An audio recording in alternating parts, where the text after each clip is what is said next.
wonder, before you read anymore, if you could tell our listeners how Cornell has changed. Has that changed very much since you first came there or not?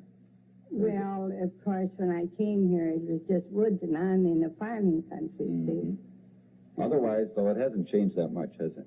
Really? Well, I wouldn't say so. The people, it's all, most of it is sons and daughters from the first settlers, and I love them as much as I did their parents. And I suppose you knew a lot of their parents, too? Well, I knew them all. They're gone now, right? Yes, I have seen every person that came to the village there, because I was really the first one there.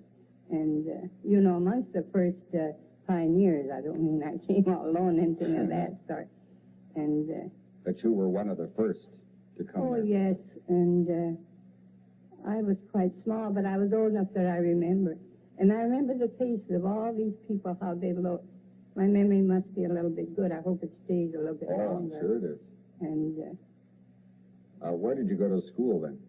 Well, I went to school out there, and I went a while to high school down here, but I couldn't stay away from my mother and father that long. Oh, you didn't finish high school? So then I had, I kind of had a commercial course, and, well, I don't know. I just pick up things myself. Did you ever work out, or were you always a farmer's wife, or did you have a job or anything? Well, since I'm married, I've always been a farmer's wife, and that's plenty to do, I'm telling you. I know it is. Oh, yes, and...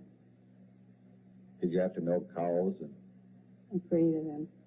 You're afraid of cows? I had enough work without, It's hard to believe. I wouldn't think you're afraid of anything. Oh, yes. When you have 3 boys, the oldest, the mother doesn't have to go much to the barn or anything. Oh, you did the housework. That is right, because I had no daughters till she was born. And then, of course, the boys are big enough they could do without me. Do you have another poem you'd like to read now for us?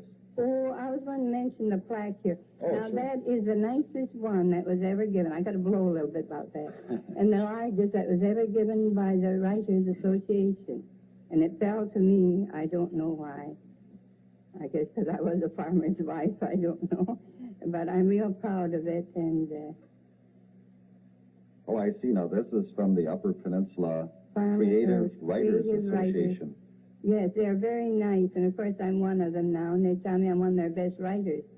So I have that to be proud of, and they meant it too, because I've been told it several times, and nice people. Could I read that? I'd like to read that plaque, okay? Well, if it isn't too hard. Well, I've got it right here in my book. Oh, that's right, you have a All book, that's right. This is what it says.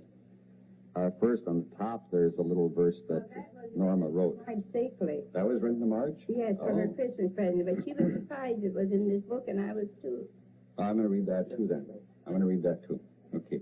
When I am tired and want to rest, I write these verses, some each day. I write of just the things I love, and as I write, cares drift away. And then the plaque reads as follows. The Upper Peninsula Creative Writers Association, at its annual meeting on October 10th, 1970, at Northern Michigan University Marquette, gives special recognition to Norma Colburn Terrien for her recorded history of her corner of our beloved North Country. Her folksy reminiscence of the heartaches, sorrows, and joys of the early settlers is an example and an inspiration to others who have tales to tell. It's very beautiful. You deserve it, too. I'm very proud of it. I know you are. Okay, I'll be back in a minute. We have maybe time to read a couple of poems here before we leave. Right, favorite there, Norma? Oh, I might as well read the one where I was born. All right. You've introduced it, kind of. Okay. Country towns.